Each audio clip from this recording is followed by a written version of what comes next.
అస్సలాముఅలైకుం వరహమతుల్లాహి వబరకాతుహు. Hi viewers, summer start అయింది కదండీ! ఇప్పుడు నేను లస్సీ రెసిపీ అయితే చూపిస్తున్నాను. చాలా టేస్టీ అండ్ చాలా మంచి హెల్త్ బెనిఫిట్స్ ఉన్న లస్సీ అండి. దీనికి కావాల్సినవి చూడండి, ఇంగ్రీడియంట్స్ కూడా తక్కువే.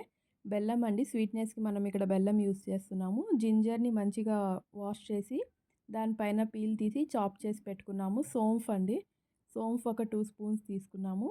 పుదీనా పుదీనా కూడా తీసుకోండి ఇక్కడ మంచిగా వాష్ చేసి. 2 గ్లాసెస్ ఆఫ్ లస్సీకి 4 స్పూన్స్ ఆఫ్ కర్డ్ అయితే తీసుకున్నా నేను.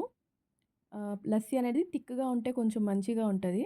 సో, అందుకని అవి అయితే తీసుకున్నాను. ఐస్ క్యూబ్స్ కూడా వేయండి. ఐస్ క్యూబ్స్ ఏస్తే చక్కగా లస్సీలో బయట తీసుకున్నప్పుడు మనం ఐస్ క్యూబ్స్ అన్నీ ఏసి ఎలా ఫ్లేవర్‌ఫుల్‌గా ఉంటదో యాజ్ ఇట్ ఈజ్ అదే ఫ్లేవర్ అయితే వస్తది.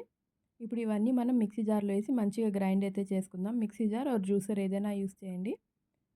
సోంఫు, జింజరు, స్వీట్‌నెస్‌కి మనం షుగర్ ఏమి యాడ్ చేయమండి. ఇక్కడ బెల్లం యాడ్ చేసుకున్నాం కదా! అదే అండి స్వీట్‌నెస్ కోసం. పుదీనా కూడా యాడ్ చేయండి. సోంఫ్ మంచి బాడీకి కూల్ చేస్తదండి సోంఫ్ అనేది. మింట్ అనేది మంచి రిఫ్రెష్‌మెంట్‌గా ఉంటది. సో, మీ ఇంటికి ఎవరైనా గెస్ట్ వచ్చినప్పుడు కూడా ఒకసారి ఈ రెసిపీ అయితే చేసి ఇవ్వండి. చాలా టేస్టీగా ఉంటది ఇది. చాలా మంచి రిఫ్రెష్‌నెస్‌గా ఉంటది. పిల్లలు స్కూల్ నుంచి వచ్చినాక కూడా ఇవ్వచ్చు. ఇప్పుడు వాటరేసి దీన్ని మొత్తాన్ని అయితే మంచిగా గ్రైండ్ చేసుకోండి. ఆ సోంఫ్, మింట్ అనేది మంచిగా అందులో గ్రైండ్ అయిపోవాలి. సో, అలా మంచిగా గ్రైండ్ అయినాక నేను చూపిస్తున్న విధంగా ఇలాగైతే సర్వ్ చేసుకోండి.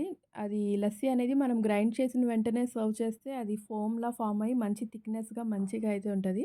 గార్నిష్ కోసం పైనుంచి నేను కాజు అండ్ బాదాం అయితే ఏసాను. అది టోటల్లీ ఆప్షనల్ అండి. బయట సర్వ్ చేసినప్పుడు మనకి అలాగా డ్రై ఫ్రూట్స్ ఏసిస్తారు గదా! సో, అలా అయితే నేను సర్వ్ చేశానిక్కడ. సో, మీరు ఒకసారి ట్రై చేసి ఎలా వచ్చిందనేది కామెంట్ సెక్షన్‌లో చెప్పండి. అల్లా హాఫీజ్.